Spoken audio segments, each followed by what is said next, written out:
सपन्याह अध्याय 1। आमोन के पुत्र यहूदा के राजा योशिय्याह के दिनों में सपन्याह के पास, जो हिजकिय्याह के पुत्र अमर्याह का परपोता और गदल्याह का पोता और कूशी का पुत्र था, यहोवा का यह वचन पहुँचा। मैं धरती के ऊपर से सब का अन्त कर दूँगा। यहोवा की यही वाणी है। मैं मनुष्य और पशु दोनों का अन्त कर दूँगा। मैं आकाश के पक्षियों और समुद्र की मछलियों का और दुष्टों समेत उनकी रखी हुई ठोकरों के कारण का भी अन्त कर दूँगा। मैं मनुष्य जाति को भी धरती पर से नाश कर डालूँगा। यहोवा की यही वाणी है। मैं यहूदा पर और यरूशलेम के सब रहनेवालों पर हाथ उठाऊँगा और इस स्थान में बाल के बचे हुओं को और याजकों समेत देवताओं के पुजारियों के नाम को नाश कर दूँगा। जो लोग अपने-अपने घर की छत पर आकाश के गण को दण्डवत् करते हैं, और जो लोग दण्डवत् करते और यहोवा की शपथ खाते हैं और मिल्कोम की भी शपथ खाते हैं, और जो यहोवा के पीछे चलने से लौट गए हैं, और जिन्होंने न तो यहोवा को ढूँढ़ा और न उसकी खोज में लगे, उनको भी मैं सत्यानाश कर डालूँगा। परमेश्वर यहोवा के सामने शान्त रहो, क्योंकि यहोवा का दिन निकट है। यहोवा ने यज्ञ सिद्ध किया है और अपने पाहुनों को पवित्र किया है।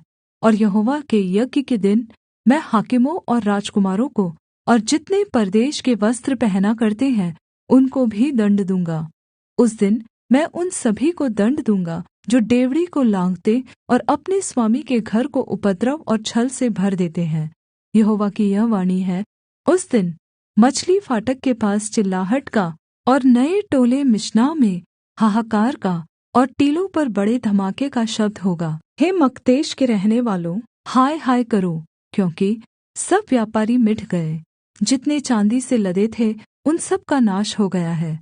उस समय मैं दीपक लिए हुए यरूशलेम में ढूँढ़ान करूँगा, और जो लोग दाखमधु के तलछट तथा मैल के समान बैठे हुए मन में कहते हैं कि यहोवा न तो भला करेगा और न बुरा, उनको मैं दण्ड दूँगा। तब उनकी धन सम्पत्ति लूटी जाएगी और उनके घर उजाड़ होंगे। वे घर तो बनाएँगे, परन्तु उनमें रहने न पाएँगे, और वे दाख की बारियाँ लगाएँगे, परन्तु उनसे दाखमधु न पीने पाएँगे। यहोवा का भयानक दिन निकट है, वह बहुत वेग से समीप चला आता है। यहोवा के दिन का शब्द सुन पड़ता है। वहाँ वीर दुःख के मारे चिल्लाता है। वह रोष का दिन होगा, वह संकट और सकेती का दिन, वह उजाड़ और विनाश का दिन, वह अंधेर और घोर अंधकार का दिन, वह बादल और काली घटा का दिन होगा। वह गढ़ वाले नगरों और ऊँचे गुम्मटों के विरुद्ध नरसिंगा फूँकने और ललकारने का दिन होगा।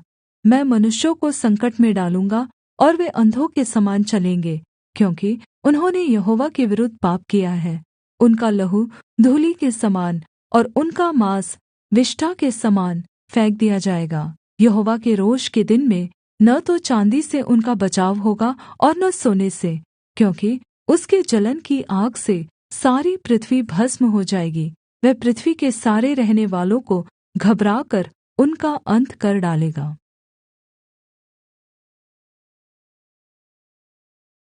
सपन्याह अध्याय 2।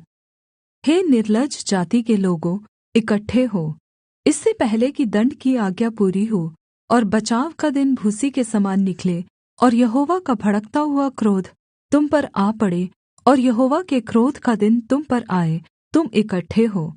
हे पृथ्वी के सब नम्र लोगों, हे यहोवा के नियम के मानने वालों, उसको ढूँढ़ते रहो। धार्मिकता से ढूँढ़ो, नम्रता से ढूँढ़ो।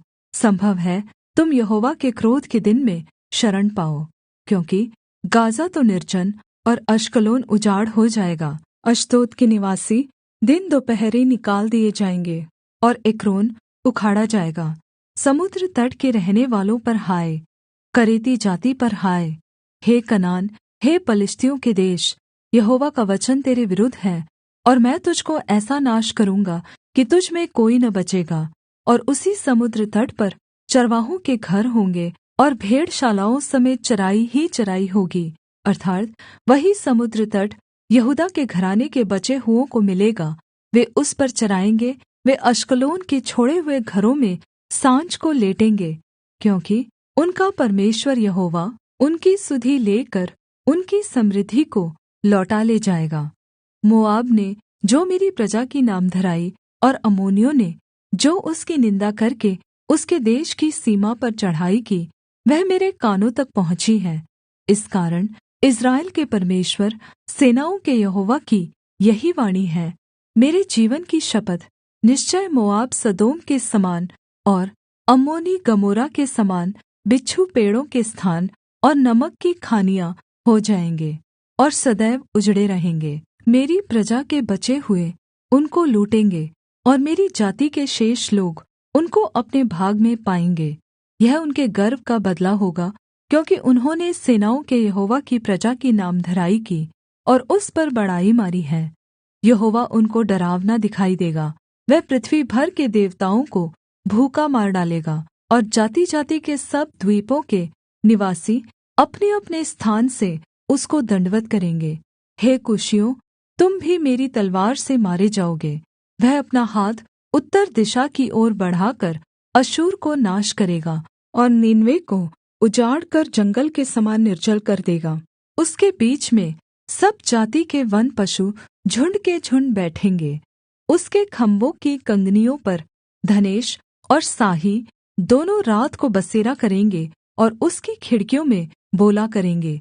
उसकी डेवढ़ियाँ सूनी पड़ी रहेंगी और देवदार की लकड़ी उघाड़ी जाएगी। यह वही नगरी है जो मगन रहती और निडर बैठी रहती थी और सोचती थी कि मैं ही हूँ और मुझे छोड़ कोई है ही नहीं, परन्तु अब यह उजाड़ और वन पशुओं के बैठने का स्थान बन गया है। यहाँ तक कि जो कोई इसके पास होकर चले वह ताली बजाएगा और हाथ हिलाएगा।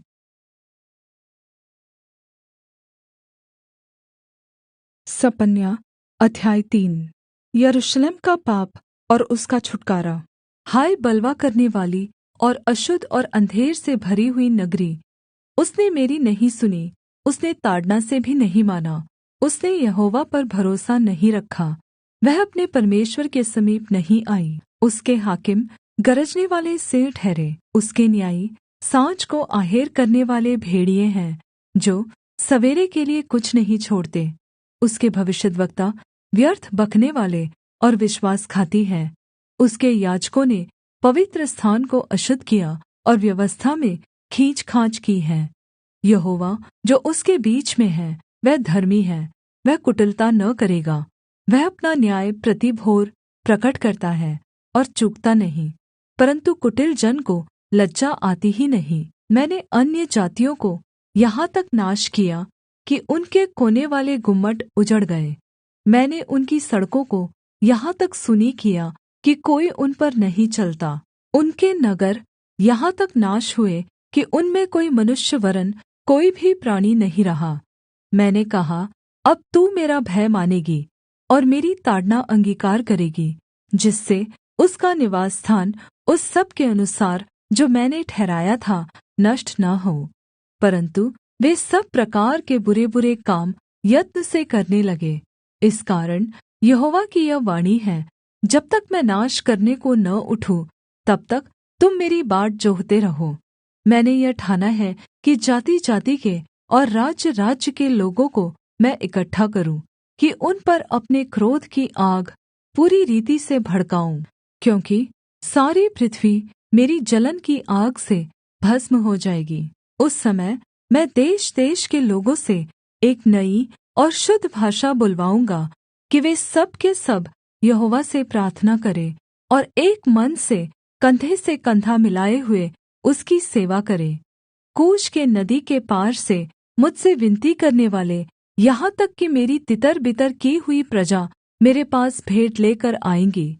उस दिन तू अपने सब बड़े से बड़े कामों से जिन्हें करके तू मुझसे फिर गई थी, फिर लज्जित न होगी। उस समय मैं तेरे बीच से उन्हें दूर करूँगा जो अपने अहंकार में आनन्द करते हैं, और तू मेरे पवित्र पर्वत पर फिर कभी अभिमान न करेगी, क्योंकि मैं तेरे बीच में दीन और कंगाल लोगों का एक दल बचा रखूँगा, और वे यहोवा के नाम की शरण लेंगे। इस्राएल के बचे हुए लोग न तो कुटिलता करेंगे और न झूठ बोलेंगे, और न उनके मुँह से छल की बातें निकलेंगी। वे चरेंगे और विश्राम करेंगे और कोई उनको डराने वाला न होगा। हे सिय्योन की बेटी, ऊँचे स्वर से गा। हे इस्राएल, जय जयकार कर। हे यरूशलेम, अपने संपूर्ण मन से आनन्द कर और प्रसन्न हो। यहोवा ने तेरा दण्ड दूर कर दिया और तेरे शत्रुओं को दूर कर दिया है। इस्राएल का राजा यहोवा तेरे बीच में है, इसलिए तू फिर विपत्ति न भोगेगी। उस दिन यरूशलेम से यह कहा जाएगा, हे सिय्योन, मत डर, तेरे हाथ ढीले न पड़ने पाएँ। तेरा परमेश्वर यहोवा तेरे बीच में है, वह उद्धार करने में पराक्रमी है। वह तेरे कारण आनन्द से मगन होगा, वह अपने प्रेम के मारे चुप रहेगा। फिर ऊँचे स्वर से गाता हुआ तेरे कारण मगन होगा। जो लोग नियत पर्वों में सम्मिलित न होने के कारण खेदित रहते हैं, उनको मैं इकट्ठा करूँगा, क्योंकि वे तेरे हैं और उसकी नामधराई उनको बोझ जान पड़ती है। उस समय मैं उन सभी से जो तुझे दुःख देते हैं उचित बर्ताव करूँगा, और मैं लँगड़ों को चंगा करूँगा और बरबस निकाले हुओं को इकट्ठा करूँगा, और जिनकी लज्जा की चर्चा सारी पृथ्वी पर फैली है, उनकी प्रशंसा और कीर्ति सब कहीं फैलाऊँगा। उसी समय मैं तुम्हें ले जाऊँगा और उसी समय मैं तुम्हें इकट्ठा करूँगा, और जब मैं तुम्हारे सामने तुम्हारी समृद्धि को लौटा लाऊँगा, तब पृथ्वी की सारी जातियों के बीच में तुम्हारी कीर्ति और प्रशंसा फैला दूँगा।